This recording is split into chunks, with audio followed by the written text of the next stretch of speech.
공무원연금공단이 함께 진행하는 랜선 건강교실 시간입니다. 저는 이 시간 진행을 맡은 공무원연금공단의 이선희입니다. 자, 이제 새해도 한참 시작이 되고 있는데요. 겨울철 건강에 유의하시기 바랍니다. 오늘 저희가 평소에는 좀 약간 생소한 관절염이긴 합니다만 발목 관절염에 대해서 여러분과 함께 얘기를 나눠보도록 하겠습니다. 이 발과 발목 관절염의 명의로 알려지신 경희대학교 병원 정형외과의 정비오 교수님 모셨습니다. 교수님 안녕하세요. 네, 안녕하세요. 네, 안녕하세요. 네, 저희 유튜브 시청자 여러분께 교수님 소개를 좀 부탁드리겠습니다. 네, 만나뵈서 반갑습니다. 저는 경희대학교 이제 지금 회기동에 있는 경희의료원 정형외과에서 지금 교수로 재직하고 있는 정비오입니다. 네. 저는 뭐 정형외과가 여러 분야가 있는데 그 분야 중에서도 이제 또 발목 질환 또는 이제 다치신 거죠. 외상을 지금 한 17년째 보고 있고요. 뭐 대한족부족관절학회에서도 지금 총무이사로 활동하고 있고 대한정형외과 의사회, 대한정형외과 학회에서도 지금 좀 활동을 여러 개 하고 있고요. 네. 이번에 좋은 기회가 돼서 오늘 여러분들께 발과 발목 관절 질환에 대해서 좀 설명을 드리려고 하는데요. 특히 사실 질병 자체가 좀 생소할 수도 있지만 굉장히 광범위하기 때문에 네. 다 알려드렸으면 좋겠지만 주로 좀 집중해서 발목 관절 질환에 대해서 조금 포커스를 좀 맞춰서 설명드리도록 하겠습니다. 네, 기대가 상당히 큰데요. 예, 감사합니다. 네, 여러분께서도 이 평소 발목 관절염이라 하면은 운동이나 부상으로 인해서 생기거나 또는 노화 증상 등 여러 가지 원인이 있을 수가 맞습니다. 있겠는데요. 그러나 한번 이 질환에 노출이 되면 일상생활을 하기가 상당히 불편하다고 생각이 듭니다. 네, 맞습니다. 그렇죠? 아무래도 뭐 딛는 구조물이기 때문에 네.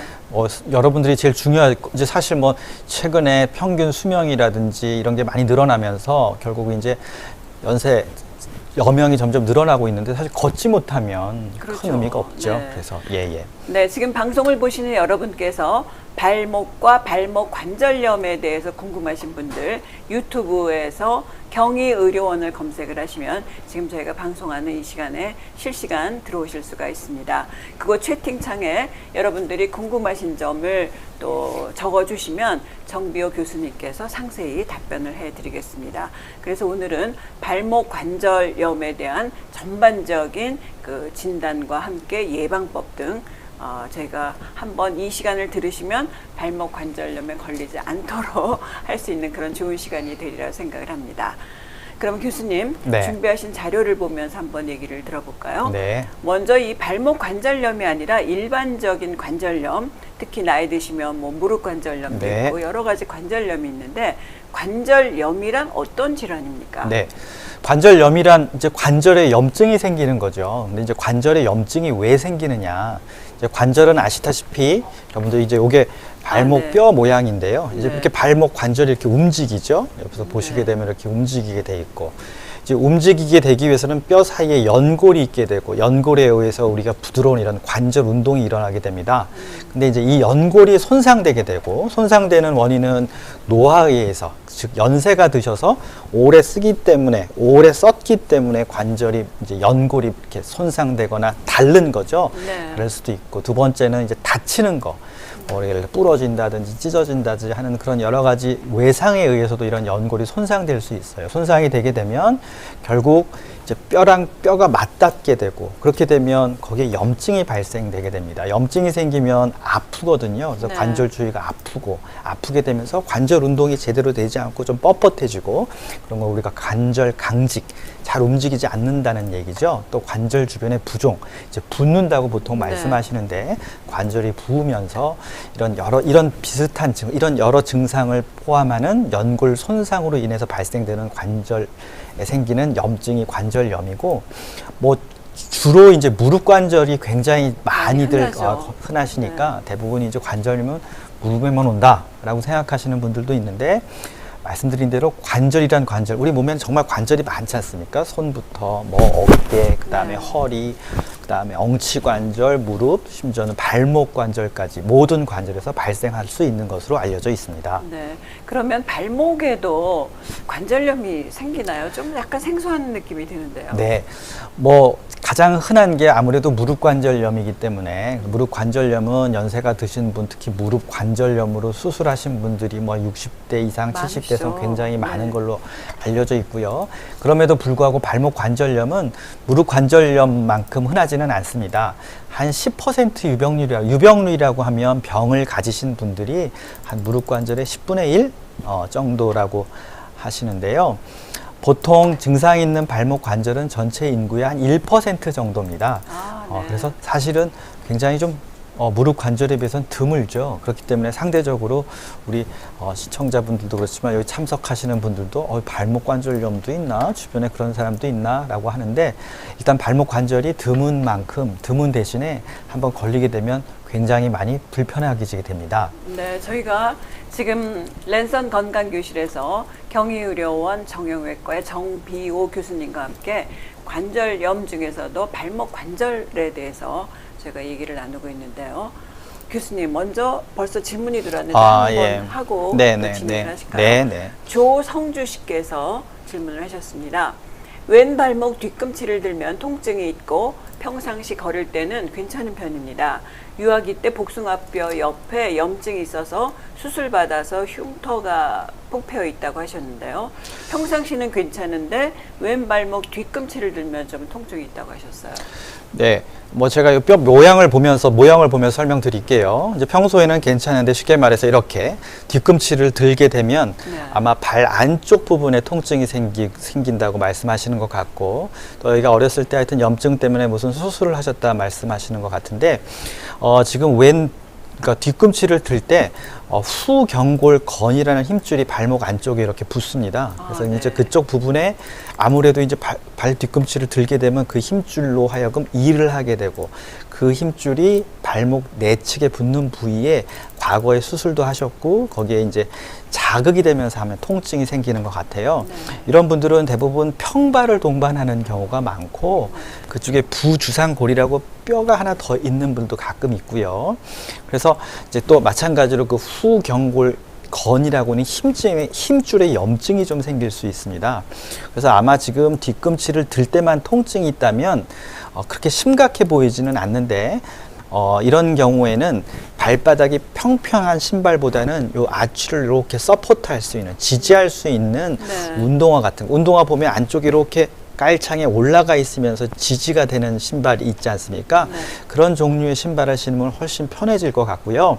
만약에 이제 점점 증상이 심해져서 평상시에 걸을 때도 요 발목 안쪽 복숭아뼈 여기에 통증이 생기게 되면 그거는 병원에 한번 가셔서 엑스레이도 좀 찍고 검사를 했으면 좋겠습니다. 네. 아마 평발로 인한 후경골건의 염증 때문이지 않을까 지금 생각됩니다. 네, 네. 조성주 씨께서 질문하신 내용에 교수님께서 자세히 답변을 해주셨는데, 혹시 이럴 경우 수술까지 갈 수도 있을까요? 대부분 수술까지, 지금 환자분 증상이 막 심해 보이는 것 같지는 않아서 아까 말씀드린 대로 신발, 특히 안쪽에 이렇게 어느 정도 아치를 유지할 수 있는 신발 정도만 신어도 증상은 많이 좋아지실 것 같아요. 그래도 이제 만약에 아까 말씀드린 대로 점차적으로 일상생활 하시는, 특히 평소에 걷는데 이런 불편감이 계속 지속되거나 악화되면 그때는 병원에 한번 가보시는 게 좋고요. 뭐 지금 현재 상태 또 좀 악화되더라도 꼭 수술을 해야 되는 건 아니기 때문에 너무 걱정하지 마시고 병원에 한번 방문해 보시는 것을 좀 추천드립니다. 질문이 계속 들어오네요. 교수님 말씀도 들어야 되는데 하나 더 받아볼까요? 그러면 김진국 씨인데요. 72세 남성입니다. 10분 이상 걸으면 왼쪽 발목과 복숭아뼈 주변에 통증이 오는데 치료 방법이 있나요? 하셨습니다. 네, 아마 지금 말씀하시는 거 봤을 때는 왼쪽 발목 복숭아뼈라 하면 통상적으로 우리가 복숭아뼈가 안쪽 복숭아뼈가 있고 바깥쪽 복숭아뼈가 있거든요. 근데 아마 말씀하시는 걸 봐서는 아마 안쪽 복숭아뼈가 아닐지 싶어요.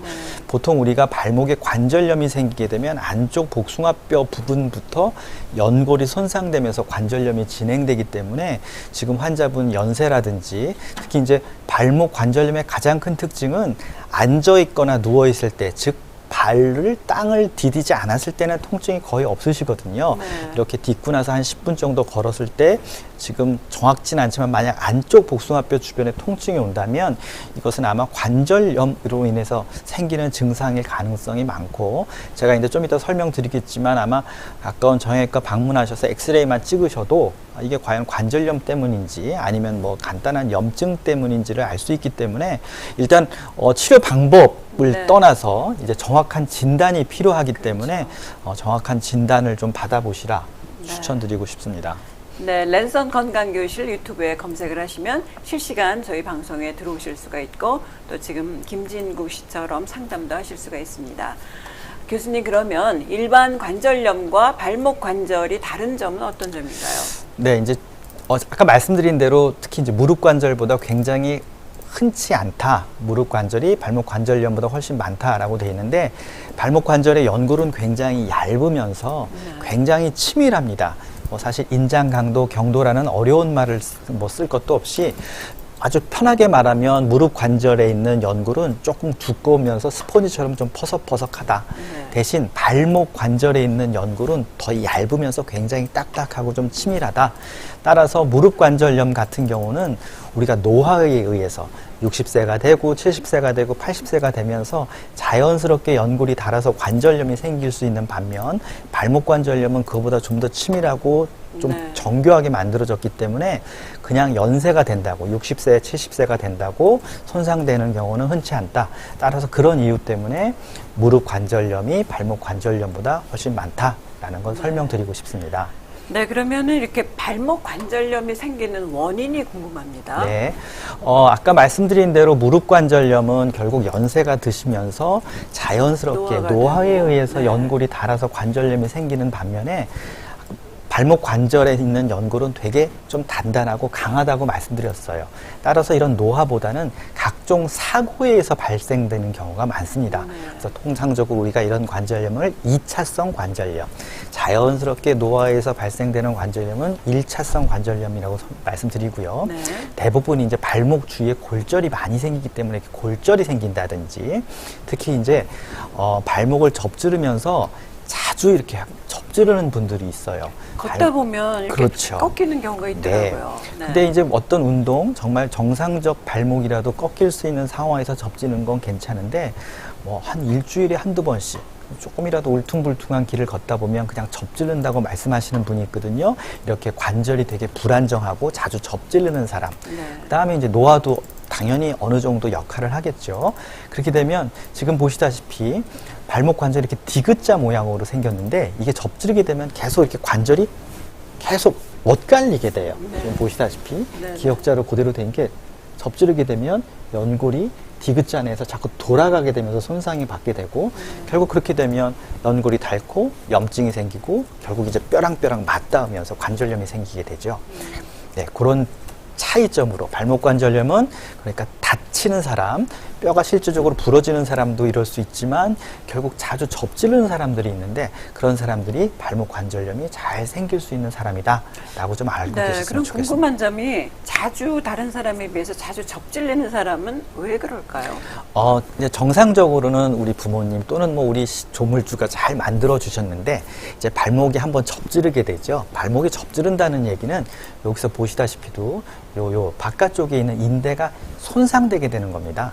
저게 이제 다시 잘 아물어야 되는데, 저게 잘 아물지 않고 끊어진 상태로 있거나 아문다 하더라도 되게 좀 헐렁한 상태로 아물게 되면 당연히 발목 자체가 좀 헐거워지겠죠. 그렇게 되면서 발목이 이제 습관적으로 자꾸 접지르는 분들이 있거든요. 보통 그런 원인이 가장 많다고 알려져 있습니다. 지금 또 한 분 질문을 해주셨습니다. 운군 해운의 여가라는 이름을 닉네임을 쓰셨는데요. 우측 외과첨 아래 걸을 때 시큼하여 불편합니다. 외과첨이 뭘까요? 치료법은 어떤가요? 우리가 이제 안쪽 복숭아뼈를 내과, 바깥쪽 복숭아뼈를 외과라고 하는데, 외과첨이라고 하면 외과 맨 끝부분, 이제 요게 통상적으로 이제 뼈만 있어서 그런데 여기가 이제 안쪽이고요. 바깥쪽 복숭아뼈 아마 이쪽 부가 좀 시큼하다라고 말씀하시는 것 같은데 사실 그 부분이 이제 발목은 대부분 이렇게 접질르거든요. 이제 지금 발이 안쪽에 우리 발이 이렇게 안쪽으로 접지르는 것처럼 그래서 여기 부분이 이제 발목을 접지른 이후에 이렇게 좀 시큰하기도 하고 불편하다는 분들이 꽤 있어요. 아마 제가 지금 준비한 것도 보면 네. 이제 지금 여기가 바깥쪽 복숭아뼈거든요. 네. 여기가 바깥쪽 복숭아뼈. 이 바깥쪽 복숭아뼈에는 여러 구조물들이 있습니다. 막 뭐 영어로 써놨는데 하여튼 인대도 지나가고 힘줄도 지나가고 또 신경도 지나가고. 근데 발목을 접지르게 되면 이렇게 멀겋게 멍도 들고 여기 부분에 이런 구조물들이 다칠 수 있거든요. 근데 그런 구조물들이 발목 처음에 접질렀을 때 정확하게 잘 치료돼서 잘 치유가 돼야 되는데 결국 우리가 접질렀다고 해서 이거 뼈가 다친 게 아니네. 단순히 접질렀다고 해서 빨리 활동을 한다든지 불편한다고 빨리 걸어 다니게 되면 결국 손상된 구조물이 잘 낫지 않게 되고 그렇게 되면 이렇게 계속 좀 지속적으로 우리가 보통 발목을 접지르면 아무리 오래 가더라도 적어도 2, 3개월 안에는 거의 정상적으로 회복이 돼야 되는데도 불구하고 이제 그렇지 않은 경우에는 이제 발목 접지른 이후에 이런 약간 뭐 부작용, 후유증 같은 게 이렇게 남을 수 있습니다. 근데 뭐 단순히 그냥 시큰하다고 하면 뭐 제가 이제 좀 설명드리겠지만 뭐 외과의 이제 비골건 강화 운동이라든지 발목 주변의 근육을 네. 강화 운동하는 것 정도만 하셔도 지금 시큰한 불편한 정도는 많이 좋아지지 않을까 싶습니다.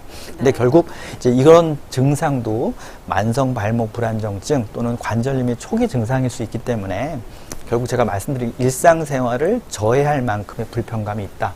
그렇게 되면 그래도 한번 요즘에 병원 가는 게 많이 어렵지 않잖아요. 그래도 병원 가서 엑스레이 찍어보시고 정확한 진단을 받는 게 그래도 이제 왜냐하면 병이 결국 자꾸 커지는 거니까 조금 괜찮을 때 조금 덜 아플 때 그래도 가셔서 원인을 정확하게 진단받고 그거에 대한 정확한 치료를 아는 게 중요해서. 근데 지금 이제 말씀하시는 게 뭐 얼마큼 아픈지 언제부터 물면 전혀 이런 저에게 제가 추가적으로 정확하게 진단하기 위한 정보가 없어서 그 정도 말씀드리면 되지 않을까 싶습니다. 네, 지금 이렇게 질문하신 분처럼 접질려서 아마 그러셨는지 원인은 잘 모르겠습니다만 발목 관절염이 생기는 원인 B거나 또 인대 과열, 그렇죠, 파열. 네. 또 어떤 게 있습니까?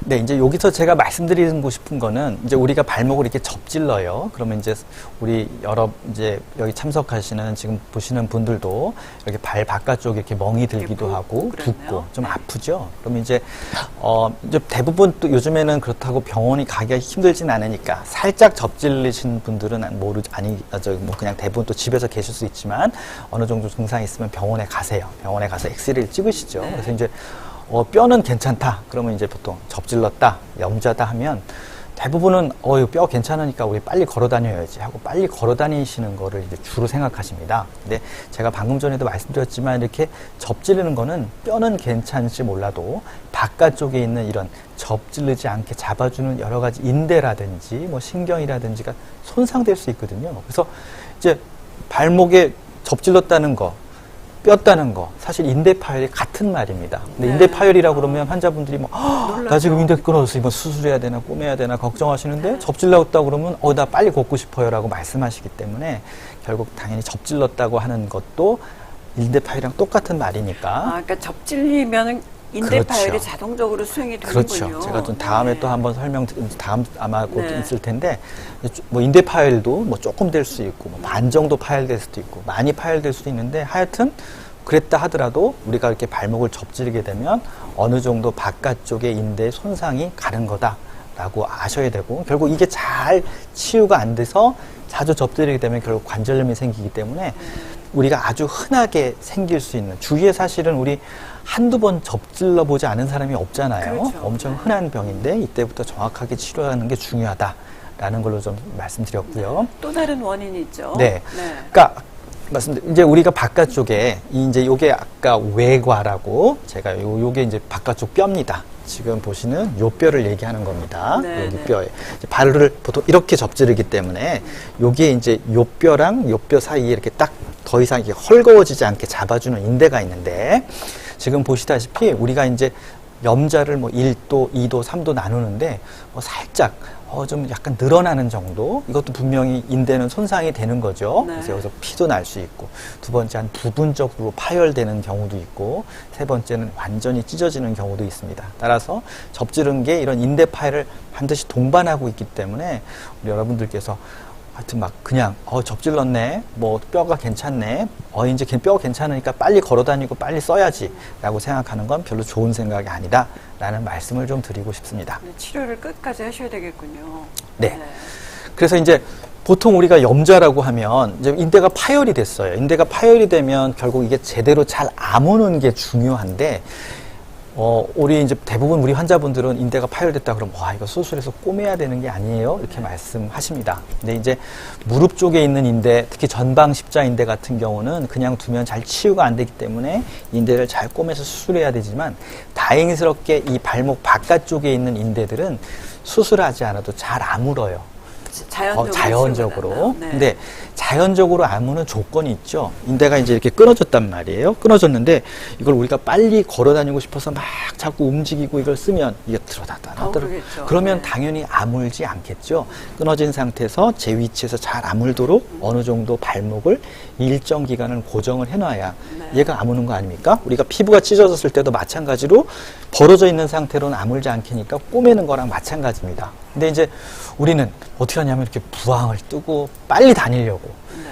침을 맞고 하는데, 뭐 침이나 부항도 분명히 효과가 있는 걸로 알려져 있지만, 결국 이제 이런 치료도 중요하지만, 결국 통증도 줄여주고 부종을 줄여주는 것도 중요하지만, 결국 어느 정도는 제 위치에서 가만히 둬야 된다는 거죠. 움직이지 않아야 그렇죠. 되겠군요. 이제 네. 그렇게 되지 않게 돼서 이게 예를 들어서 2달, 3달 아물지 않은 상태로 있게 되면 결국 이렇게 인대를 뭐 좀 흉측스러운 사진이지만 인대를 꼬맬 수도 있다. 결국 바깥쪽 인대는 잘 아물기 때문에 초반에 한 1주 정도, 길게는 2주 정도만 잘 반깁수되고 조금 덜 아픈 정도로 활동하시면 아주 쉽게 아무는데, 이렇게 하지 않고 막 너무 빨리 다니신다고 하거나 나는 빨리 움직이고 싶어서 빨리 운동을 하시게 되면 결국 수술까지 갈 수 있다.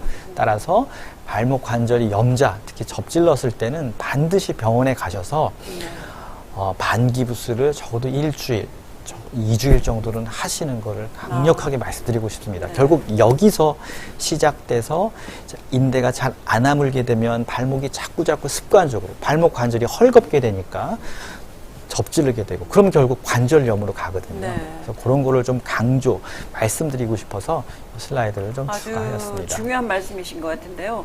일상적으로 이렇게 접질렸을 때 그냥 방치할 것이 아니라 기부스를 한 2주 정도 하면 그래도 그렇죠. 더 커지는 걸 막을 수가 있군요. 그렇죠. 그래서 네.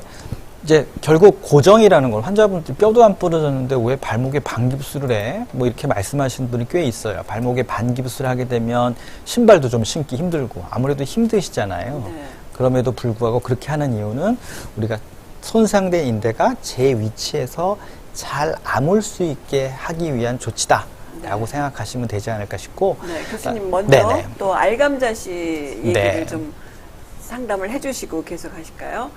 일상생활 중에 신호등을 건너려고 뛸 때 발등에 발가락 뼈가 삐는 느낌이 들면서 힘이 빠져서 절뚝이게 됩니다. 뛰는 것이 안 좋을까요? 아니면 오히려 러닝으로 강화해야 할까요? 하셨어요. 네, 이런 질문 정말 많이 받는데요. 네. 지금 이제 발등 쪽에 뼈가 빠지는 느낌인지 아니면 발목 쪽에 힘이 빠져서 빠지는 느낌인지는 잘 모르겠는데, 특히 우리나라에서는 환자분들이 특히 관절이 안 좋을 때 뭐가 힘이 좀 빠지는 느낌이 있다라고 하면 이걸 정확하게 진단하시거나 치료하지 않으시고 운동으로 이게 내가 힘이 떨어졌구나라고 해서 근육 운동을 오히려 더 아프게 만들고 더 불편하게 만들어서 운동으로 극복하시려는 경향을 보여요. 이건 정말 안 좋은 생각입니다. 우리 몸에서 어디가 아픈 거는 우리 몸을 보호하기 위한 굉장히 중요한 메커니즘이에요. 만약 제가 제 손에 통증을 못 느낀다면 제가 불에다 손을 대고 뭐 내가 불이 손에서 타는데도 불구하고 아주 극단적으로 얘기하면 내 손이 타네라고 해서 그냥 둘 거 아닙니까? 네. 뜨겁고 아프니까 피한단 말이에요. 결국 지금 우리 질문 주신 분도 하여튼 무슨 활동을 할 때 불편하고 뭐가 이상하고 통증이 있다면 거기가 문제가 생긴 거고 결국 그 동작을 하지 말라고 보낸 우리 몸에서 보내는 신호거든요. 동작을 하지 말라. 그렇죠. 그 그렇게 아픈 거로. 받아들여요. 발바닥이 아픈 거는 발바닥이 저한테 얘기를 하는 거예요. 주인님, 저 자꾸 발바닥 쓰면 이게 손상되니까 네. 더 쓰면 안 돼요. 그래서 아프게 하면 저희가 네. 못 걷잖아요. 못 쓰게 되고. 그런데 그거를 굳이 막 계속 걸어 다니고 하는 건 좋은 생각이 아닙니다. 따라서 결국 지금 만약 이런 별로 좋지 않은 상태에서 러닝을 하게 되면 주변에 뼈가 문제면 뼈가 더 손상되고 인대면 인대가 손상될 수밖에 없기 때문에 결국 이런 경우에는 운동을 하는 것보다는 불편하지 않을 정도의 활동을 하고 이제 불편할 정도 일상생활에서조차 불편하고 힘들다. 이 신호등에서 사실 곧벌 뛰어가야 되잖아요. 결국 일상생활에 어느 정도 지장이 있다라고 하면 결국 이제 정확한 진단을 좀 받아보셔야 되는데 지금 사실 좀 저한테 주셨던 정보가 좀 애매해서 아마 발목이 힘이 빠지면서 쩔뚝인다라고 하면 이것도 마찬가지로 뭐 발목 관절이 불안정하다든지 아니면 발목 일부 뼈의 연골이 손상됐을 때도 이런 증상을 느낄 수 있기 때문에 또 엑스레이를 한번 찍어보셨으면 좋겠습니다. 그러나 일단 이렇게 불편하시다면 러닝으로 강화하시면 안 된다. 네, 그렇죠. 별로 좋지 않은 생각입니다. 그러니까 오히려 병을 키울 수 있다라고 말씀드리고 싶네요. 네. 예. 교수님, 발목 염좌 치료 네. 얘기해 주셨는데요. 네, 고정하고 그다음에 이제 옛날에는 고정을 되게 오래 했는데 최근에는 어느 정도 고정한 다음에 좀 빨리 환자분들이 요즘에 엄청 성격도 급하고 운동 많이 하고 싶어 하니까 차차 운동을 좀 허용하고 말씀드린 대로 고정, 또 휴식, 얼음찜질, 압박, 거상, 그러니까 다리를 좀 올려놓으면서 빨리 붓기를 빼고 그다음에 어느 정도 인대를 치유할 수 있는 환경을 만들어 준 다음에 빨리 이제 생활에 복귀하는. 발목 염좌 치료 그렇게 복잡하지 않습니다. 과거에처럼 막 통기부스하고 이렇지 않거든요. 그래서 접지르게 되면 하여튼 꼭 가서 일정 기간 동안은 고정을 해주십사라고 부탁드리고 싶습니다. 근데 지금 여기 찜질을 할 때 냉찜질도 있고 또 따뜻한 찜질도 있는데 이거는 얼음 찜질을 해야 되나요? 그렇죠. 이제 염좌가 되게 되면 붓고 아까 말씀드렸던 피멍도 들고 막 멀겋게 열감도 느껴지기 때문에 이런 경우에는 냉찜질. 우리가 이제 뭐 어깨가 뻑뻑하다든지 뭐가 잘 안 움직이고 뭔가 근육을 좀 이완시켜야 됐을 때는 오히려 온찜질 그렇게 생각하시면 될 겁니다. 이런 경우는 붓기도 있고 전체적으로 뜨뜻하고 열감이 있기 때문에 이제 이런 때는 얼음찜질, 아이싱을 하시는 게 맞습니다. 선생님 김우종 씨 한번 읽어보겠습니다. 부모님께서 발목 관절염 수술 진단을 받으셨어요.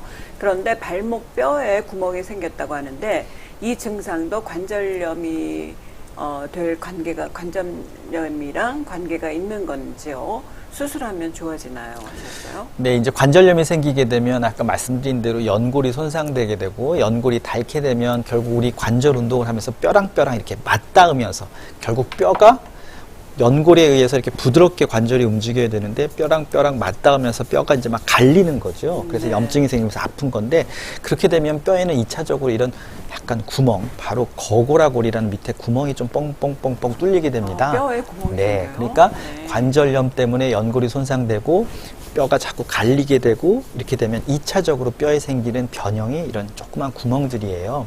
그래서 이제 수술적 치료를 하신다고 하셨으니까 이제 이렇게 수술을 하게 되면 이런 구멍도 이제 없애려고 노력을 할 겁니다. 그러니까 관절염으로 생긴 거기 때문에 근데 막 아마 크기가 크지는 않을 거고요. 만약 크기가 크다면 수술을 하실 때 그쪽에 뼈 이식이라든지 이런 걸 통해서 그 구멍을 이렇게 메꿔주는 그런 작업을 합니다. 그럼 수술을 하시면 좋아지시겠군요. 네, 아마 수술까지 해야 된다고 진단을 받으셨다고 하면 뭐 제 생각엔 수술 잘 하시면 뭐 이제 발목 증상, 통증도 많이 좋아지실 거고 많이 좋아지지 않을까 싶습니다. 네.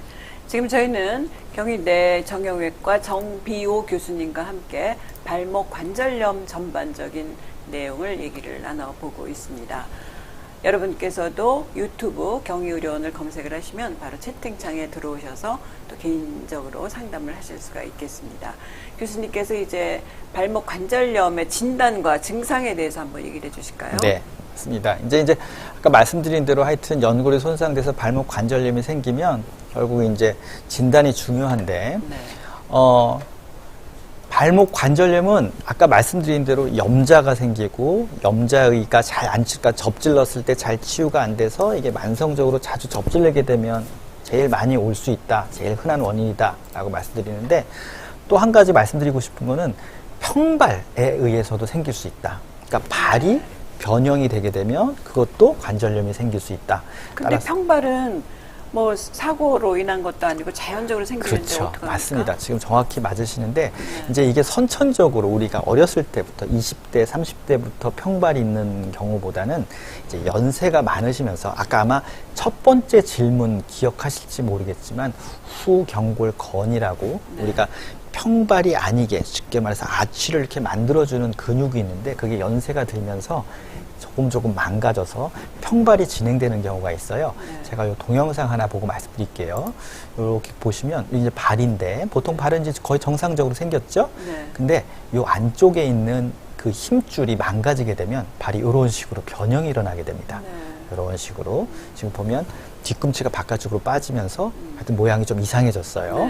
그래서 이런 식의 변형을 보이게 보면 지금 보시다시피 이 왼쪽 다리 같은 경우는 이게 반듯한데 이렇게 확 바깥쪽으로 뒤꿈치가 빠져 있으면서 지금 보면 발 모양이 뭐가 이상해요. 좀 다르네요. 네. 요게 보통 이제 40대, 50대 이후에 이런 평발이 생길 수 있어요. 이런 평발이 생기는 분들도 이게 이제 별로 불편하지 않다고 그냥 방치하게 되면 결국 관절염이 생길 수 있기 때문에 아까 제가 염자 치료를 잘해라 말씀드렸고 두 번째는 이제 뭐 20대, 30대부터 있었던 평발이 아니라 한 50대, 60대 정도의 평발이 이렇게 진행되는 경우가 있거든요. 이런 경우도 내가 발이 왜 모양이 이렇게 변하지? 뭐 그렇게 불편하지 않은데? 라고 간과하실 게 아니라 이제 이거는 병원에 꼭 가셔서 뭐가 문제가 있는지 옛날엔 발이 괜찮았는데 평발이 진행되는 아닌지 확실히 좀 확인하셔야 될 것 같습니다. 그럼 교수님 평발도 치료가 가능하나요? 그럼요. 평발도 이제 뭐 단순히 아까 첫 번째 지금 아치를 이렇게 유지할 수 있는 우리가 의료용 깔창이 있습니다. 그러니까 이제 어느 정도 평발이 심하지 않을 때는 기존의 신발로 어느 정도 이제 신어도 증상이 좋아지지만 평발이 심한 경우는 우리 기존의 신발 가지고는 해결이 안 되거든요. 그래서 그거는 특수하게 자신의 발에 맞춰서 이제 우리 뭐 약간 이상한 뭐 내가 팔이 좀 짧다든지 뭐 내가 체형이 이상하면 결국 맞춤 양복을 할 수밖에 없듯이 이제 그런 깔창도 자기 발에 잘 맞춰서 신고 다니시면 좋아지고 만약에 많이 심한 경우는 또 수술적 치료까지 할 수 있는데 이제 이런 것 때문에 발목 관절염이 와서 발목까지 망가지게 되면 일이 더 커지거든요. 그러니까 그것도 좀 조기에 네 맞습니다. 진단하시는 게 좋지 않을까 싶습니다. 네, 교수님 배성도 씨 질문 한번 받아보겠습니다. 발목 복숭아뼈 들어간 부분이 항상 부어 있고 통증도 심합니다. 관절염 진단을 받았는데요. 심한 날은 종아리도 많이 아픕니다. 아픈 지 20년 넘었는데 수술하면 괜찮을까요? 지금 나이는 60세라고 하셨어요. 네, 아마 뭐 지금 발목 복숭아뼈 주위로 보통 많이 붓는다고 하시거든요. 특히 이제 바깥쪽 복숭아뼈 이쪽에 좀 쏙 들어가 있는데 여기가 이제 꼭 뭐 이렇게 쭉 이렇게 바말 하나 들어있는 것처럼 부어있는 증상을 아마 얘기하고 계시는 것 같고. 통증도 심하시겠네요. 네, 아마 그렇습니다. 이제 결국 뭐 또 이제 이제 제가 나중에 설명드리겠지만 관절염이라고 해서 모든 걸 다 수술하는 건 아니지만 또 단계별로 수술하는 방법도 좀 간단한 게 있고 그렇거든요. 그래서 지금 뭐 당연히 괜찮다고 판단하고 수술을 하겠죠. 뭐 수술할 정도가 아니면 약을 드신다든지 뭐 주사를 맞을 수 있고 만약에 지금 여러 가지 엑스레이라든지 CT라든지 MRI 등등을 통해서 이거는 수술할 정도다. 기존의 약물 치료나 주사 치료로 힘들다라고 하면 수술 치료할 텐데 뭐 많이 좋아지지 않을까 싶고 60세면 사실은 이제 40년 정도 지금 더 쓰셔야 된단 말이에요. 그렇죠. 100세 시대니까. 네. 근데 과연 지금 그렇게 아픈 상태로 40년을 쓸 수 있을까? 저는 조금 지금 20년 벌써 아파 오셨고 그래서 이것도 마찬가지로 정확하게 좀 진단을 받으시고 치료하시면 되지 않을까 싶습니다. 그러면 지금 발목 관절염 진단과 증상 얘기를 해주셨는데 영상 진단을 할 때 여러 가지 방법이 있는데 특히 영상 진단법이 여러 개 있군요. 네, 뭐 제일 간단한 게 엑스레이겠죠. 우리 병원 가서 엑스레이 찍어봤고 정형외과에서 가장 기본이 되는 검사고요. 이제 CT라고 해서 뼈의 모양을 조금 더 자세히 알 수 있는 검사가 있고 사실 여기까지는 우리가 주로 보험이 되기 때문에 근데 이제 여기서 연골 상태라든지 그다음에 발목 주변의 인대라든지 힘줄 등등 이런 걸 보기 위해서는 MRI가 필요한데 사실 MRI까지 찍는 경우는 흔치 않습니다. 그래서 뭐 요즘 보험 잘 돼 있으니까 엑스레이 정도만 봐도 충분히 진단할 수 있고요. 그래서 너무 겁내지 마시고 가시면 되지 않을까 싶습니다. 그래서 그거와 동시에 이제 제가 관절 엑스레이 보는 법, 사실은 일반인들이 엑스레이 보는 법까지는 필요 없는데 제가 어떻게 이제 발목이 망가지는지를 한번 설명드리려고 또 네. 자료를 좀 만들어 왔고요. 그래서 이제 정상 발목 관절 같은 경우는 지금 요게 이제 요 사진은 요 옆에 지금 요 왼쪽에 있는 제 사진은 이제 엑스레이를 이렇게 찍은 겁니다. 이렇게 네. 찍어서 요 큰 뼈가 저 안쪽에 있는 요 큰 뼈고 요거 그다음에 옆에 있는 요 작은 뼈가 요 뼈고 네. 그래서 발목 관절이 이렇게 디귿자 모양으로 생겨 있어요. 디귿자 모양이 생겨 있고 요거는 이제 대신에 이렇게 찍은 겁니다. 이렇게 네. 옆으로 찍은 거죠. 그래서 여기도 이렇게 동그랗고 여기도 동그라니까 이제 발목이 저 동그란 거에서 위로 알았다 올렸다 이제 우리 네. 이렇게 운동이 일어나는데 지금 보시다시피 위쪽에가 딱 뭐가 비어 있는 것 같아요. 마치 그러네. 뼈랑 뼈가 네. 꼭 떠 있는 것 같은 느낌이 받는데 이 간격을 보면 아주 일정합니다. 반듯하고 예쁘죠. 이건 떠 있는 게 아니라 여기에 연골이 있는 거예요. 연골, 연골이 네. 있는데 연골은 엑스레이 안 나오기 때문에 마치 뼈랑 뼈랑 떠 있는 것처럼 네. 보이고 마찬가지로 안쪽에도 연골이 있습니다. 여기도 마찬가지로 연골이 딱 이렇게 보면 지금 굉장히 반듯하고 예쁘죠. 네. 여기도 마찬가지로 일정한 두께의 연골이 있는 게 보여지죠. 근데 이제 이게 점차 증상이 심해지게 되면 지금 보세요. 그렇죠. 뭔가 좀 이상하죠. 네. 아까랑 이쁘게 일직선으로 돼 있는 게 아니라 지금 보시면 여기가 이제 벌써 이렇게 삐뚤어져 있어요. 네. 삐뚤어져 있다는 얘기는 이 안쪽 복숭아뼈의 연골이 닳았다는 거죠. 손상돼서 이제 뼈랑 뼈랑 만나려고 뼈랑 뼈랑 만나려고 하는 거고 마찬가지로 안쪽도 여기가 좁아지면서 결국 요 뼈랑 요 뼈가 이제 만나게 되죠. 그래서 아까도 그랬지만 안쪽 복숭아뼈가 먼저 이렇게 망가지기 때문에 안쪽 복숭아뼈의 증상이 이렇게 심해집니다. 네. 2기 정도면 이렇게 되고 그래서 이제 한 4기 정도 우리가 4기가 말기인데 이때는 뭐 벌써 난리 났죠. 지금 보시면 뭐 완전히 이게 돌아가 있는 되고 뭐 이거랑 완전 다 있고 이 옆에서도 보면 이게 동그랗고 동그래서 관절 운동이 아까처럼 이렇게 일어나야 되는데 벌써 이렇게 납작해진 거죠. 뼈가 납작해졌다는 거는 그만큼 뼈가 이제 닳았다는 얘기입니다. 그래서 이렇게 되면 이제 말기 관절염이다 라고 생각하면 될 것 같습니다. 그러면 4기까지 있나요? 네, 보통 우리가 1, 2, 3, 4기 그러니까 4기가 제일 말기 관절염이라고 생각하시면 될 것 같습니다. 네. 지금 이경희 씨 조금 전에 질문해 주신 것 같은데요. 저는 50대 여성으로 아킬레스건염 진단받은 지 15년 정도가 됐습니다. 요즘은 평소 생활에는 어려움이 없으나 저의 취미가 테니스인데 테니스만 치면 아킬레스건에 통증이 있습니다. 치료 방법이 있을까요? 말씀하셨어요. 네, 이제 아킬레스 건염 뭐 굉장히 흔한 질환입니다. 우리 테니스 엘보, 이 팔꿈치 아픈 거 비슷한 만큼 많이 아파하시는데 이거는 아킬레스 건이 요 뒤꿈치 뼈에 붙게 되는데 여기 염증이 생긴 질환을 통상적으로 아킬레스 건염이라고 하고요. 운동을 하면 되게 땡기고 불편해요. 근데 이거는 굉장히 편하게 치료할 수 있는 방법이 있습니다. 네. 아킬레스 건 즉 장단지 근육을 평소에 굉장히 스트레칭하는 걸 열심히 하시는 게 중요해요. 특히 아마 지금 질문자 말씀하시는 거 봐서는 일상생활은 그래도 괜찮은데 이렇게 운동을 할 때 불편하다라고 하시면 운동하시기 전에 아킬레스 건, 장단지 근육을 충분히 풀어주는 준비 운동을 충분히 하시고 하면 많이 좋아지실 겁니다.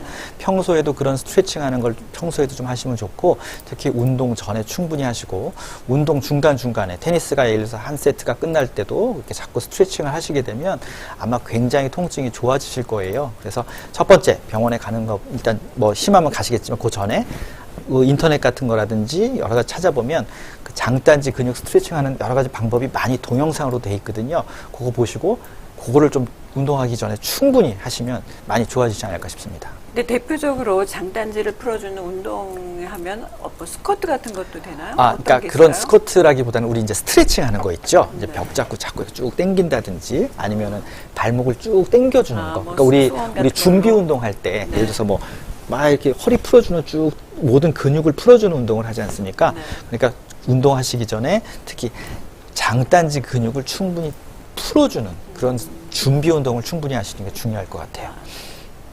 그렇군요. 네. 그러면 지금 엑스레이로 발목 관절을 보는 법에 대해서 얘기를 해주셨는데 네.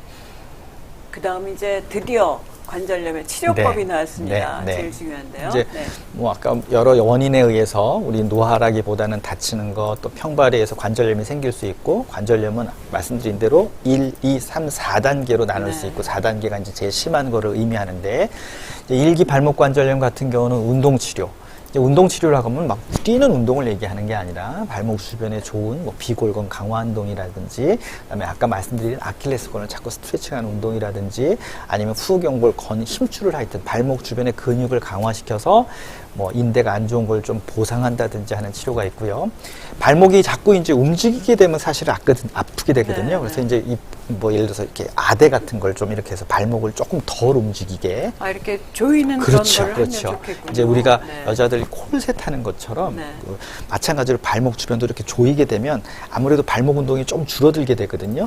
안쪽에 연골이 손상돼 있기 때문에 많이 움직이게 되면 연골은 더 손상되겠죠. 그래서 네. 조금 덜 움직이게 만들어 놓으면 관절염의 증상과 관절염의 악화가 좀 예방할 수 있고. 그다음에 또 세 번째로 되게 중요한 게 결국 발목 관절염은 우리 몸의 체중을 지탱하고 우리가 설 수 있게 만드는 거란 말이에요. 만약에 내가 5kg가 들었다 하면 5kg 하나 지고 다니는 거랑 똑같습니다. 그만큼 발목 관절에는 일을 많이 시키게 되는 거고, 말씀하셨다시피 부담을 느끼기 때문에 적절한 체중 관리가 중요하고요. 그럼에도 불구하고 통증이 계속된다 하면 이제 약물 치료를 쓰는데 어떤 약을 쓰느냐? 발목 관절염이라고 해서 이제 저희들이 환자분들한테 이제 처방을 해드려요. 소염 진통제를 보통 처방해드리는데 환자분들 이거 뭐 진통제인데 내가 먹어서 뭐예요? 라고 이제 말씀하시는데 치료제를 줘야 될 거 아니에요? 라고 말씀하십니다. 근데 연골이 한번 손상되게 되면 사실 연골은 다시 재생되지 않는 조직이고, 관절염이 생기게 되면 염증이 생기고, 염증이 생기게 되면 염증 반응 물질이라는 게 나와서 결국 아프게 되거든요. 그래서 우리가 보통 드리는 약은 소염제, 염증을 줄여주는 약이에요. 그렇게 되면 당연히 통증도 없어지고. 하지만 그 염증은 또다시 생기겠죠? 왜? 연골이 손상돼 있으니까. 그래서 이제 그거는 근본적인 건 아니지만 환자분들이 일상생활하면서 너무 힘들고 붓고 아프다면 소염제를 적절하게 사용하는 것, 즉 부작용을 피하면서 적절히 사용하는 것도 굉장히 중요하고, 또 관절염의 원인을 찾는 여러 다른 치료들. 아까 발목 관절염의 원인은 말씀드린 대로 외상이라든지 평발 등등이 있는데, 뭐 류마티스 관절염이 있다든지 또 여러 가지 원인이 있을 수 있거든요. 그래서 그런 원인적 치료, 원인이 왜 이분이 또 관절염이 왔을까라는 원인을 좀 찾는 것도 치료의 한 가지로 생각해 주시면 될 것 같습니다. 오늘 예상보다 많은 분께서 질문을 해주세요. 숲속이라는 닉네임 쓰신 분, 왼쪽 새끼발가락 아랫부분 발바닥부터 아치 부분까지 마취가 덜 풀린 것처럼 감각이 이상합니다. 발목 관절하고 관련이 있을까요? 61세라고 하셨네요. 이거는 아마 이제 연세가 좀 드시면서 발바닥 쪽에 많은 분들이 지금 말씀하셨다시피 뭐가 하나 붙어 있는 것 같다. 감각은 사실 제일 느끼시는데, 뭐 물주머니 하나가 발바닥에 들어 있는 것 같다. 껌딱지가 하나 붙어 있는 것 같다라고 말씀하시는데, 이거는 발목 관절염과 관련되기보다는 이제 통상적으로 허리 쪽에서 다리 쪽으로 가는 신경이 문제가 생겨서 이런 느낌을 가지시는 분들도 있고요. 두 번째는 발바닥 쪽에 신경 자체가 조금 이제 노화에 의해서 변성되면서 이런 증상을 느끼는 분들이 있습니다. 따라서 이제 이게 허리랑 관련된 거라면 허리 치료를 먼저 하셔야 되고, 그다음에 발바닥 신경과 관련된 거라면 약물 치료를 좀 하셔야 되는데, 결국 두 가지를 좀 이제 원인이 허리 때문인지 아니면 발바닥 자체인지를 좀 구분하셔야 되거든요. 이제 이거는 쉽게 어느 정도 우리 병원에 와서 특히 이제 정형외과 선생님이 이렇게 몇 가지 이렇게 검사, 그러니까 뭐 비싼 검사가 아니더라도 검사하면 충분히 알 수 있기 때문에 먼저 허리 쪽이 원인인지 발 자체 원인지를 밝힌 다음에 뭐 이것 때문에 수술까지 하는 경우는 거의 없으니까 뭐 대부분 약물 치료라든지 여러 가지 좀 해결할 수 있어서 결국 원인이 뭔지를 확실하게 아셔야 될 것 같고, 발목 관절염과는 관계 있는 증상은 아닙니다. 아, 그렇군요. 네. 허리로 인해서 또 발목이 이렇게 아플 수도 있겠네요. 네, 그렇죠. 이제 발바닥 쪽으로 감각이 좀 떨어질 수 있거든요. 뭐가 이제 먹먹하다, 뭐 느낌이 좀 이상하다라고 말씀드릴 수 있어서 그걸 고를 수도 있을 것 같아요. 지금 문정림 씨께서도 질문을 주셨는데요. 제가 평발이 아니고 아치 부분을 좀 받쳐주는 신발을 찾아 신는데 발 왼쪽 아치 부분 주위가 한 번씩 아파요. 67세라고 하셨고요. 뭐 이거는 뭐 아치 부분이 한 번에 평발은 아닌데도 이제 평발이 아니더라도 아치 부분을 잘 받쳐주는 신발은 굉장히 좋은 신발이고요. 근데 이제 왼쪽 아치 부분이 한 번씩 아파요. 뭐 얼만큼 어느 정도 아픈지 모르겠지만 뭐 아치 자체가 좀 높아서 그럴 수도 있고 신발 자체가. 근데 그렇기보다는 제 생각에는 뭐 이거는 어느 정도 일상적이지 않나. 그러니까 이렇게 심각한 증상이라고 생각되지는 않고요. 조금 아치가 좀 더 낮은 신발을 한번 찾아서 일단 신어보시고, 평발이 아닌데도 굳이 막 너무 높은 걸 신게 되면 오히려 불편하거든요. 뭐 조금 아치가 낮은, 그러니까 아치를 받쳐주는 조금 낮은 신발을 좀 찾아보시면 어떨까 싶습니다. 근데 그 문정림 씨가 더 덧붙이시기를, 한의원에서는 종아리가 안 좋으면 발바닥이 아프다고, 그럴 때는 스트레칭 하지 말고 쉬라고 한다고 얘기를 들으셨어요. 발바닥이 아픈 가장 큰 원인은 족구정형외과, 발을 보는 정형외과에서는 종아리 근육이 뻣뻣해질 때라고 생각합니다. 그래서 지금은 이제 스트레칭이라는 게 엄청 힘든 운동이 아니거든요. 네. 스트레칭도 막 너무 과도하게 하기보다는 이제 부드럽게 뒷 장단지 근육을 아주 부드럽게 늘려주게 되면 발바닥은 당연히 안 아파지게 돼요. 이거는 스트레칭을 하지, 그러니까 과도한 스트레칭을 하지 말라는 거지, 스트레칭 자체를 하지 말라는 건 아마 아닐 겁니다. 이거는 아주 젠틀하게, 네. 부드럽게, 불편하지 않을 정도로 하시는 거는 굉장히 중요하기 때문에 이건 하셔야 됩니다. 문정림 씨께 도움이 되셨으면 좋겠습니다. 교수님, 그러면 발목 관절염 2기의 치료는 어떻습니까? 네. 근데 2기 정도 되게 되면 이렇게 골극이 생겨요. 네. 이게 이제 보면 이게 이제 결국 발목이 여기서 이렇게 움직여야 되는데, 네. 지금 보시게 되면 요 관절이 지금 이렇게 위로 올라가게 되면 요 뼈랑 요 뼈가 맞춰가지고 지금 뼈가 닿잖아요. 그죠? 근데 더군다나 발목이 올라가게 되면, 발목이 이렇게 올라가게 되면 뼈가 맞히게 되거든요. 그렇게 되면 그것 때문에 통증이 있을 수 있고, 그 다음에 이렇게 뼈가 웃자란 것 때문에 연골이 지금 보시면 뭔가 이렇게 쭉 이렇게 자른 것처럼 쭉쭉 연골이 추가적으로 손상됩니다. 이런 경우는 간단하게 지금 보면 제가 여기 뼈를 이렇게 잘라내지 않았습니까? 네. 잘라내면 이제 이 발목이 위로 이렇게 내렸다 하더라도 여기 부분에 뼈가 닿지 않겠죠? 네. 아까 여기는 당연히 뼈가 이렇게 닿고 있고, 이런 간단한 치료만으로도 증상이 많이 좋아질 수 있습니다. 그 아까 치료라면 잘라내는 네, 건가요? 이거는 이제 약물 치료하고 아까 말씀드린 수술을 하지 않는 치료를 했는데 이제 증상이 계속 심하다든지 특히 발목이 잘 올라가지 않는다든지 했을 때는 이런 간단한 치료를 할 수도 있습니다. 이런 치료는 보통 우리가 째지 않고 구멍 한두 개 뚫어서도 수술적 치료를 할 수 있기 때문에 너무 겁내지 말고 수술적 치료 한번 그래도 언뜻 말씀을 들으면 뼈를 잘라낸다 하니까 상당히 큰 치료가 아닌가 했는데 그게 아니에요. 네, 이제 요거는 이렇게 구멍 한 2mm 정도 되는 구멍에 우리 그 볼펜 10만한 거를 이렇게 집어넣어서 여기 살살 갈아낼 수 있어요. 그래서 네. 뭐 이렇게 수술하시면 진짜 말씀하셨다시피, 야, 이 뼈를 이렇게 잘라냈는데 이 뼈가 네. 이렇게 나왔으면 야, 이거 무지하게 아프겠다라고 생각하실 수 있지만, 수술하시고 나면 환자분들이 그렇다고 아프시겠죠. 근데 이제 막 엄청은 아니고, 뭐 참을만 해요 정도.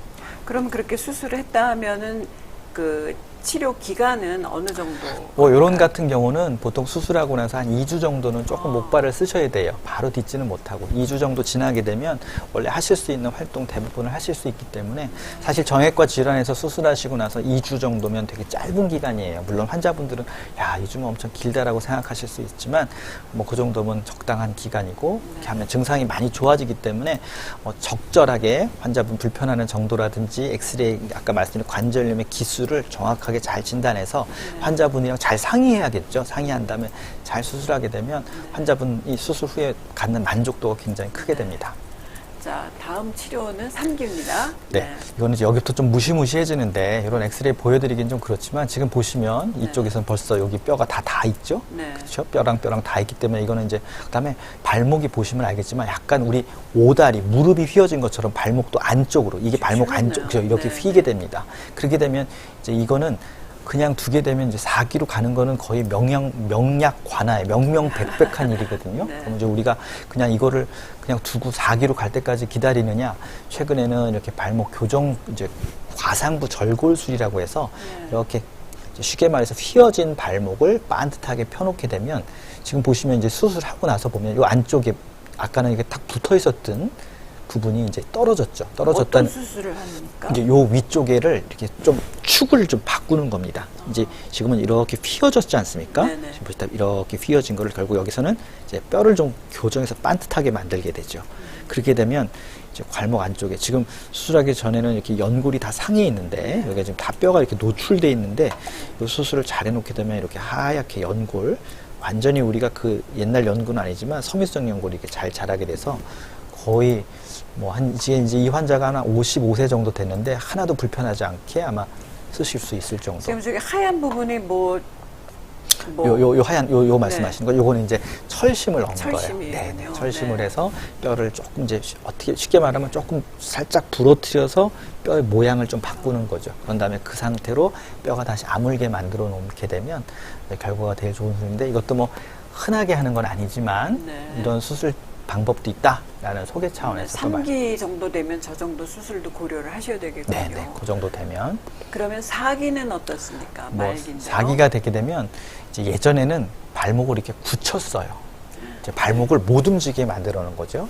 연골이 다 상해서 발목을 움직일 때마다 뼈가 손상되고 뼈가 갈리니까 이제 결국 그 뼈를 더 이상 못 움직이게 이렇게 철심 같은 걸 넣어서 발목을 못 움직이게 하는 수술을 했습니다. 네. 그런데 뭐 아시다시피 저는 고관절이라고 네. 고관절은 최근에 인공관절을 굉장히 많이 합니다. 근데 저는 기억나거든요. 이 뻗정다리 되신 분들 옛날에 저는 어렸을 때 이렇게 버스 타면 무릎도 최근에는 인공관절을 수술해서 무릎을 다 움직이잖아요. 근데 네. 옛날에는 이렇게 무릎을 굳혔어요. 아까 말씀드린 발목을 굳힌 네, 것처럼 그렇게 되면 이제 불편하니까 고관절도 그렇고 엉치관절, 무릎관절은 지금 관절을 굳히는 경우는 거의 없고 인공관절을 하죠. 네네. 근데 이제 발목은 상대적으로 좀 덜 불편해서 지금도 저렇게 굳히는 수술을 합니다. 그럼에도 불구하고 이제 굳히게 되면 아무래도 발목을 못 움직이게 되니까, 그죠? 발목이 네. 못 움직이게 되니까, 그래도 아무래도 움직이기 편하니까, 최근에는 발목에도 이제 무릎에 우리 관절 수술하는 것처럼 인공관절 수술을 해요. 네. 그래서 지금 보시면 이거는 이제 관절이 다 망가진 거를 인공관절을 통해서 이제 이렇게 치유를 한 겁니다. 그럼 움직일 수 있겠군요. 그럼요. 신기하다. 근데 발목을 굳히면 환자분들께서 발목을 전혀 못 움직인다고 생각하세요. 이거 보세요. 마치 발목을 움직이는 것 같지 않습니까? 네. 근데 요거는 발목을 사실 굳힌 분이에요. 발목을 못 움직이게. 네네. 근데 지금 보면 이렇게 움직이는 거는 사실은 발목에서 움직이는 게 아니라 그 밑에 이제 발가락이랑 발가락이 이런 게 움직여요. 움직이는 네네. 거죠. 그래서 환자분들이 사실은 이렇게 완전히 굳어 있다는 느낌은 안 듭니다. 반대로 이제 이걸 보면 아까랑은 완전 많이, 다르죠. 네, 그렇죠. 움직이시나요? 그래서 이렇게 보게 되면 이제 이 환자는 발목을 굳힌 환자. 네. 그렇기 때문에 조금 이제 통증은 거의 없어집니다. 그럼에도 좀 움직임이 덜하고 지금 이제 인공관절 하게 되면 상대적으로 훨씬 많은 움직임을 얻을 수 있기 때문에 그런 차이가 있다라고 네. 아시면 될 것 같고요. 뭐 이제 이건 인공관절 한 거니까 뭐 추가적으로 좀 이제 네. 막 이렇게 발목이 부러져서 변형도 심하고 몸막 흉측한데 인공관절 치환술, 인공관절 수술을 했다라고 이제 말씀드리는 네. 겁니다. 그럼 지금 발목 관절염 진단과 그리고 치료 방법까지 얘기를 해주셨는데 가장 중요한 것이 이런 관절염을 예방을 해야 되지 그렇죠. 않겠습니까? 뭐, 하겠는데 네, 좀 아까 뭐 막 설명해 이상한 뭐 주시죠. 수술 막 뭐 이상한 철심도 받고 네. 뭐 이상한 거 보여드렸지만 결국 바른 자세, 발목 관절염을 예방하려면 자세가 중요하겠죠. 네. 하여튼 뭐 모든 우리 근골격계 척추부터 고관절, 무릎, 특히 우리가 이제 발을 디딜 때, 섰을 때 체중이 실리는 관절들은 바른 자세가 중요합니다. 삐딱하게 쓰거나 삐딱하게 걷거나 그다음에 자꾸 접지르거나 하면 문제가 되고요. 두 번째는 발목 관절염은 그냥 노화에 의해서 생기기보다는 여러 가지 사고. 네. 접지르는 게 대표적이라고 그랬고 두 번째 골절에 의해서 생길 수 있기 때문에 사고를 조심하셔야 됩니다. 당연히 이런 신발 신을 수 있죠. 뭐 결혼식장 가실 때 당연히 이런 신발 네. 신으셔야겠지만 그래도 이제 그런 데는 저는 신으라고 말씀드려요. 뭐 좋은 자리에 갔을 때는 잠깐 신는 건 괜찮지만 저런 신발을 너무 하루 종일 며칠 동안 계속 신지는 말라고 말씀드리고 특히 요즘에 이 오토바이가 저는 참 위험하다고 생각하는데 네. 오토바이 사고 났다가 발목 다치는 워낙 많아서 이런 하여튼 위험한 스포츠 오토바이 위험해서? 오토바이도 네. 또 어떻게 어떤 분들은 또 뭐 오토바이 타면 기분도 좋고 그렇다고 말씀하시는데 하여튼 위험한 거 다치는 거 조심하셔야 되고 또 결국 체중 조절이 중요한 게 우리가 똑같이 발목에 일을 해도 5kg가 늘어나면 5kg만큼 더 일을 하는 거죠. 5kg 짐을 지고 다니는 거랑 똑같으니까 우리가 5kg 짐을 지고 다니면 얼마나 힘듭니까? 그렇기 때문에 3kg를 빼고 4kg를 빼면 결국 빼게 되면 발목에 가는 부담도 적어지게 되고 발목이 덜 아프니까 많이 걷고 운동을 할 수 있게 되고 그러면 이제 자꾸 체중도 더 뺄 수 있는데 반대로 늘면 발목도 아프니까 운동 안 해. 체중 더 늘어. 발목 더 아파져. 악순환이 되는 거죠. 네. 그다음에 이제 제일 중요한 건 오늘도 여러분들이 질문을 하셨지만 사실은 연세가 들게 되면 어깨도 아프고 허리도 아프고 무릎도 아프고 발목도 아픈데 이제 그게 어느 정도 뭐 내가 뭐 좀 특정한 무리했을 때만 아프다라든지 일정 내가 하여튼 불편했을 때 일정하게 좀 무리했을 때만 아프다면 그러면 또 잘 모르겠지만 일상생활 하는데도 불편하고 내가 일상생활 이거 뭐 발목이 아픈 것 때문에 내가 친구랑 약속이 있는데도 잘 못 간다든지 뭐 이런 저해 요소가 있게 되면 꼭 병원에 가셔서 정확한 진단을 받으시는 게 좋고요. 그다음에 대표적으로 제가 발목 관절염의 2가지 원인으로 반성 발목 관절 불안정증, 즉 발목이 접질리게 됐는데 인대가 손상됐고 이게 잘 낫지 않아서 습관적으로 막 한 달에 한 2-3번씩 그냥 걷다가도 축 빠지고 이런 증상이 있게 되면 이런 분들은 발목 관절염이 옵니다. 이제 제가 아까 말씀드린 발목 관절염 4기 뭐 이런 환자들이 병원에 오셔서 제가 여쭤봐요. 젊었을 때 잘 접질르셨죠? 그러면 다 그냥 발목이 싹싹싹싹 넘어갔어요. 시도 때도 없이 접질렀어요. 라고 말씀하시는 분이 많거든요. 그래서 이런 불안정성 발목을 자주 접지르는 분들은 이런 분들은 사실 많이 아파하지도 않아요. 접질러도 붓지도 않아. 그냥 이렇게 악 소리 나고 이렇게 하고 괜찮네. 그냥 걸어 다녀요. 그래서 이제 이런 분들은 오히려 저한테 오셔서 나는 이제 완전 적응이 돼서 접지르는 거에 나는 치료가 필요 없습니다라고 얘기하시는 분들이 있는데 그런 분들이 더 무서운 분들입니다. 나중에 결국 병을 키우고 계시는 거기 때문에 굉장히 조심하셔야 되고. 근데 교수님 그거 어떻게 접질르는 걸 그럼 예방을 합니까? 이제 반성 발목 관절 불안정증이 오게 되면 말씀드린 대로 바깥쪽 인대가 잘 낫지 않거나 헐거워져서 그런 거거든요. 이런 경우는 이제 바깥쪽에 가는 몇 가지 힘줄이 있어요. 대표적으로 비골건이라는 게 있는데 비골건 강화 운동이라는 걸 열심히 하는 게 중요합니다. 근데 이제 제가 오늘 여러 시간 관계상 그런 여러 가지 재활 치료는 아니지만 혹시 보시는 분들은 비골건 강화 운동에서 아마 인터넷이나 유튜브를 한번 검색해 보시면 집에서도 그냥 하실 수 있는 아주 간단한 운동이에요. 이런 운동을 하게 되면 저렇게 불안정하고 자주 접지르는 분들도 그런 접지르는 빈도라든지 횟수가 줄어들게 되거든요.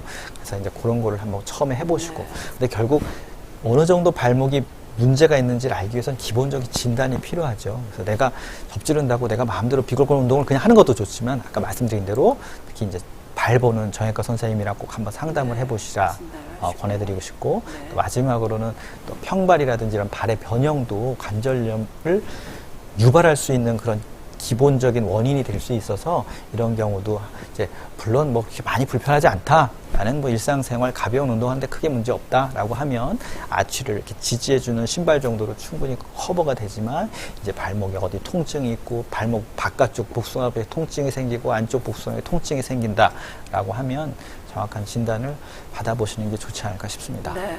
오늘 정비호 교수님과 함께 발목 관절염에 대해서 전반적으로 저희가 자세히 알아봤습니다. 방송 보시는 여러분께서도 발목을 관리를 잘해야 되겠다고 생각을 하실 것 같은데요. 교수님 이렇게 또 긴 시간 자세하게 말씀을 해주셔서 정말 도움이 됐습니다. 말씀 대단히 감사합니다. 네, 감사합니다. 네, 감사합니다. 네, 저희 랜선 건강 교실 보시는 여러분께서도 이 평소에 발목을 잘 관리를 하셔서 아무 불편 없이 100세까지 건강하게 잘 유지를 하셨으면 좋겠습니다. 저희 랜선 건강 교실 또 다음 시간에도 여러분께 도움되는 소식으로 찾아뵙도록 하겠습니다. 함께해 주신 여러분 대단히 고맙습니다. 건강하게 잘 보내시기 바랍니다. 여러분 그러면 안녕히 계십시오. 교수님 감사합니다. 네, 감사합니다.